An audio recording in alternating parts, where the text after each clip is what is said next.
Picture this. A black 2003 Ford Mustang SVT Cobra sits alone in a vintage brick showroom under dramatic spotlights. Menacing, predator stance. And right behind it, a weathered poster screaming Z06 wins, showing a red Cobra R getting demolished by a yellow Corvette Z06.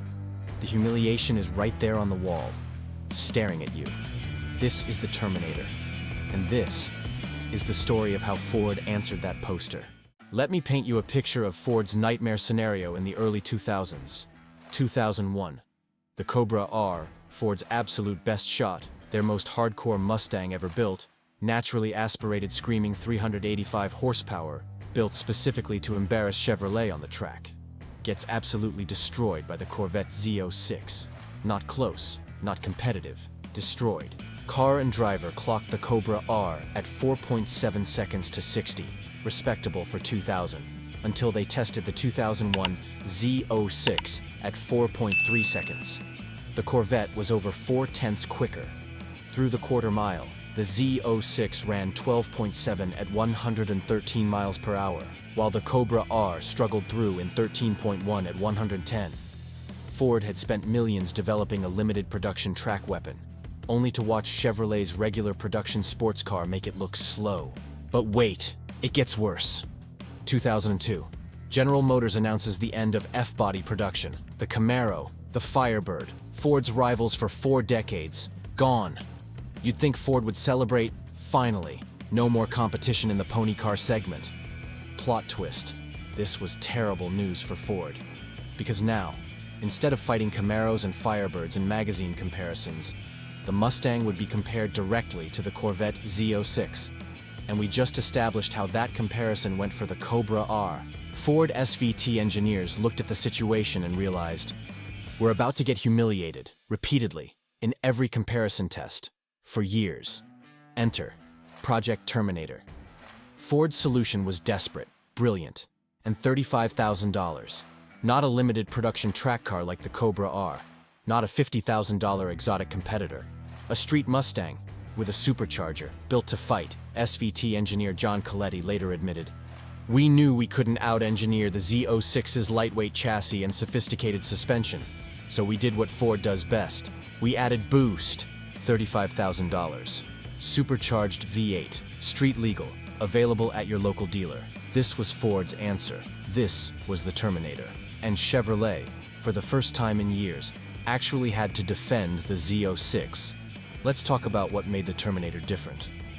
Under that shaker hood scoop sat an Eaton M112 Roots-type supercharger, spinning at maximum engine speed, force-feeding compressed air into Ford's iron block 4.6-liter DOHC V8.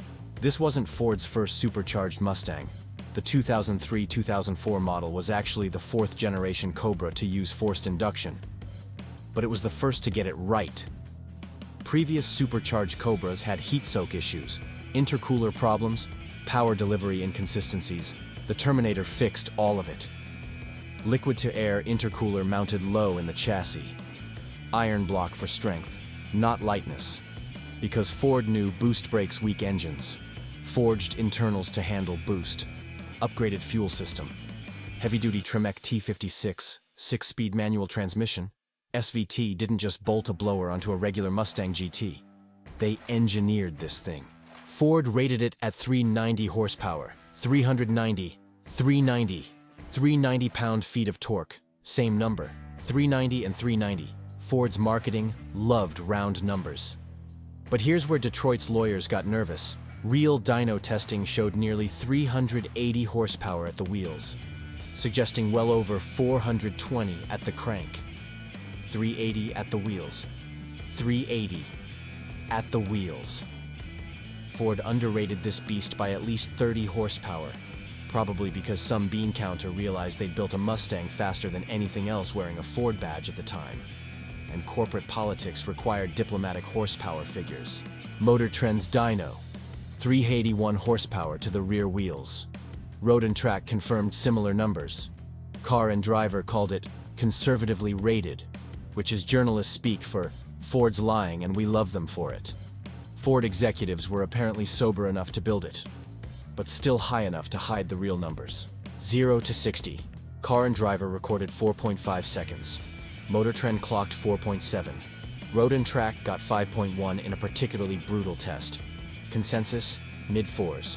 Repeatable mid-4s. Quarter mile, 12.9 seconds at 111 miles per hour, according to Car and Driver. Motor Trend ran 13.0 at 110. Road and Track clocked 13.4 at 108. Low 13s, consistently, with trap speeds well into triple digits. Remember the Cobra R that got embarrassed? 13.1 at 110 miles per hour. The Terminator, Ford's cheaper street car, matched or beat their $1 million limited production track weapon. For context, this was BMW M3 territory. This was Porsche 911 Carrera performance. This was exotic car speed, at Mustang money. But raw power means nothing without chassis to handle it. Ford upgraded everything. Independent rear suspension? No. Ford stuck with the live axle, because this was still a Mustang, still had to maintain that muscle car DNA. Ford knew the IRS existed. They chose durability and launches over lap times. But they upgraded the suspension tuning, stiffened the springs, added performance dampers, fitted massive Brembo brakes, 13-inch rotors front and rear. The result? 0.90 drain on the skid pad according to Motor Trend. Not supercar levels, but respectable for a live-axle muscle car weighing 3,638 pounds. Curb weight was the compromise. The supercharger, the intercooler, the upgraded transmission, the Brembo brakes, all that hardware added mass. But Ford made a calculation. We can't out-lightweight the Corvette. The Z06 weighs 3,110 pounds, so we'll outpower it instead. And that Tremec T56 6-speed manual deserves its own paragraph. This wasn't the regular Mustang GT's 5-speed. This was a serious transmission, borrowed from the Viper. Upgraded internals, oil cooler, heavy-duty clutch. Why?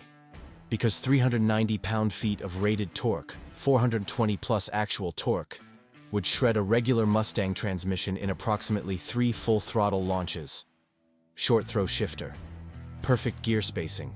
Bulletproof internals. Ford learned from the 1999-2001 Cobras, which had transmission problems, and over-engineered the solution. Now, the question everyone's asking. How did the Terminator stack up against the Corvette Z06?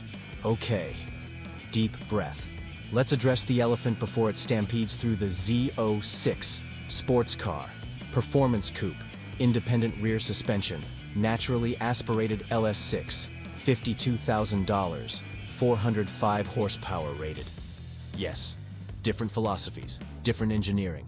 Different pedigrees. Plot twist. Period magazines didn't care. Car and Driver, Motor Trend, Road and Track, all compared them head to head. Why? Because enthusiasts with $35,000 to $52,000 were cross-shopping them. The market reality. Both were American performance cars, both made around 400 horsepower, both targeted the same buyer, someone who wanted speed without exotic car money. Ford's reality.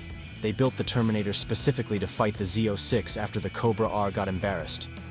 SVT engineers didn't say, oh, we can't compete because we're a muscle car. They said, how do we make Z06 owners sweat? Our reality.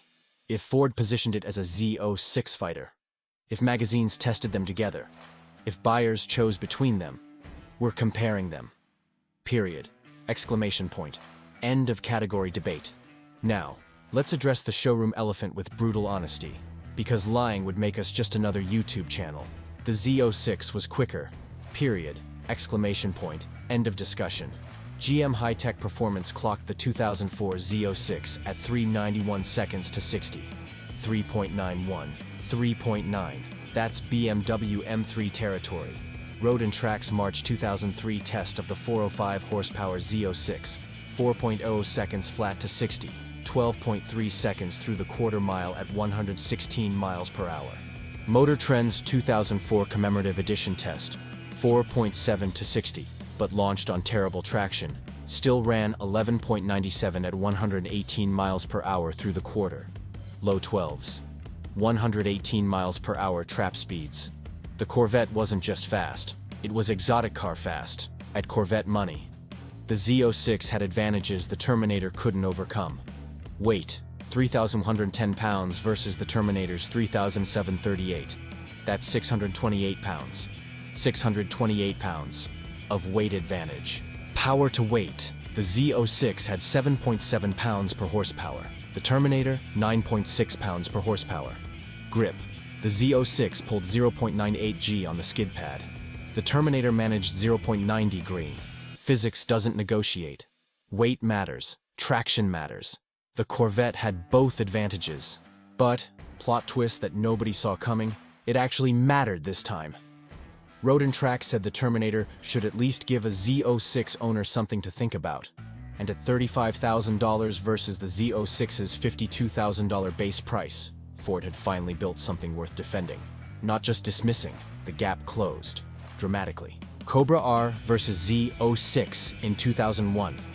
Over 0.4 of a second to 60, half a second through the quarter. Complete humiliation. Terminator versus Z06 in 2003. 0.4 to maybe a full second depending on the test. Still slower, but competitive. Chevy owners could no longer just laugh and walk away. They had to justify that $17,000 price premium. Let's talk about that price difference. Z06 base MSRP, $52,185 according to official Chevrolet pricing. The 2004 Commemorative Edition, $57,485. Terminator MSRP, approximately $35,000. Difference, $17,000. $17,000. The Z06 was 48% more expensive, for being maybe half a second quicker in most tests. Now, was the Z06 worth it? Absolutely. Lightweight chassis, independent suspension, better handling, Corvette pedigree, undeniably the better sports car. But Ford had changed the conversation from "can Ford compete" to "which would you choose?" And that was the victory. And the market loved the Terminator. These cars sold at MSRP, no markup needed. Dealers couldn't keep them in stock. Waiting lists formed. Why? Because for $35,000, you got supercar performance, factory warranty, parts availability, and the ability to embarrass cars costing twice as much. The Terminator proved you didn't need Corvette money, didn't need exotic car maintenance, didn't need to justify a $50,000 purchase to your spouse. You could walk into a Ford dealer, write a check for 35 grand, and drive home with 380 horsepower to the wheels, low 13-second quarter miles, and the credibility to run with anything on the street. Street racing culture noticed immediately. The Terminator became the new benchmark. Magazine covers featured it. Enthusiast forums exploded with build threads. Drag strips saw them everywhere. Why? Because it was affordable speed. The Cobra R cost $60,000 and you couldn't modify it without destroying collector value. The Z06 cost $52,000 and came with Corvette maintenance costs. The Terminator? $35,000 and you could modify it. Pulley swap for $50, gain 30 horsepower, cold air intake, another 15. Tune. Push it to 450 to the wheels. Suddenly, for under $40,000 all in, you had a street weapon making 450 horsepower, running 11s through the quarter, and reliable, and the tuning community, they went insane. Companies like VMP, Kenny Bell, Whipple immediately started developing bigger superchargers, twin-screw conversions, methanol injection. Within a year of release, well-built street cars were knocking on the nines, with plates and AC, Terminators running deep into the 10s, on pump gas, with air conditioning. The aftermarket exploded. Every company wanted a piece of the Terminator market. Suspension upgrades, brake kits, transmission builds, the Terminator became the platform. Ford had accidentally created what Honda did with the Civic Si, a factory turbocharged platform that tuners could modify into absolute monsters. The Terminator changed Ford's position in the performance hierarchy. Before, Ford's fastest car got destroyed by Chevrolet's Z06. Media laughed. Enthusiasts dismissed Mustangs as rental car specials with stripes. After, Ford had a credible performance car. Media compared them seriously. Enthusiasts cross-shopped them. Car and Driver's headline said it all. Terminator Cobra, Ford's Veta fighter, finally has teeth. Motor Trend, The gap closes. Mustang SVT Cobra challenges Corvette Z06. Road and track. American performance showdown. Can Ford's supercharged muscle hang with Chevy's naturally aspirated precision? The conversation shifted. Ford was back in the fight. But this was about more than just Mustang versus Corvette. This was about Ford's survival in the performance market. With F-body dead, Ford had to prove the pony car segment was viable. Had to prove muscle cars could compete with sports cars. Had to prove American performance wasn't dead. The Terminator succeeded. Sales stayed strong. The platform stayed relevant. Ford committed to future Mustang development. Without the Terminator's success, who knows if we'd have gotten the 2005 retro-styled S197 Mustang, the Shelby GT500, the modern performance Mustangs. The Terminator saved the Mustang program by proving it could compete. 20+ years later, the Terminator remains legendary. Not because it beat the Z06, it didn't. The Corvette was faster, period. But because it mattered. Because it fought back. Because it gave Ford credibility. Values today? Clean Terminators sell for $30,000 to $50,000, more than original MSRP. Collector-grade examples? $60,000 plus. The market speaks clearly. This wasn't just another Mustang. This was special. Remember that poster in the opening? The one showing the Cobra R getting destroyed by the Z06? The Terminator didn't erase that humiliation. The Z06 remained faster. The Corvette kept winning comparison tests. But Ford had evolved. From humiliation to competition. From dismissal to respect. From can't compete to which would you choose. The Terminator proved that in American performance, you don't have to win every battle to win the war. You just have to show up, fight hard, and give enthusiasts a reason to choose you. And at $35,000, with 380 horsepower to the wheels, and a supercharger whine that could wake the dead, the Terminator gave them plenty of reasons. Let's return to brutal honesty for the conclusion. The Z06 was faster. The numbers don't lie. Road and Track March 2003. Z06 ran 4.0 to 60, 12.3 at 116 through the quarter. Pulled 0.98 G on the skid pad. GM High-Tech Performance 2004. 3.91 seconds to 60. Low 12s consistently. Motor Trend Commemorative Edition. 1197 at 118 miles per hour. The Corvette had lightweight engineering, sophisticated suspension, naturally aspirated responsiveness, better handling, superior pedigree. Chevy built the better sports car. Period. No debate. No argument. But Ford won something more valuable than one comparison test. Ford won credibility. The Cobra R defeat in 2001 was humiliating, embarrassing, damaging to the Mustang's reputation. The Terminator in 2003? Competitive, respectable, worthy of comparison. Ford proved American muscle could fight American sports cars. Proved supercharging could compete with naturally aspirated precision. Proved you didn't need $50,000 to have fun. The Terminator represented something bigger than spec sheets. It represented hope. Proof that muscle cars weren't dead. Proof Ford could still fight. And in the long run, that mattered more than winning one magazine test. The question everyone asks, which would you choose? And that is why the Terminator mattered. Because it was a legitimate question. Not, can Ford compete? But, which do you prefer? Some chose the Z06, lightweight precision, Corvette pedigree, undeniably the faster car. Others chose the Terminator, supercharged torque, muscle car soul, $17,000 in savings. Both were valid choices. Both were great cars. And that was the victory. Ford lost the spec war, but won the debate. This is Car Chronicles, where Chevy won the spec sheet, Ford won credibility, and enthusiasts won the choice. The Z06 won the spec war, the Terminator won credibility, and enthusiasts won the choice. Subscribe if you love when underdogs fight back. Hit that notification bell for more American performance battles. And drop a comment. Terminator at 35,000 or Z06 at 52? Which would you choose? Next week. We're diving into the 1980s performance wars, when Japanese imports destroyed Detroit's complacency, and the American manufacturers had to learn how to fight again. This is Car Chronicles, where muscle meets sports car, and the debate never dies.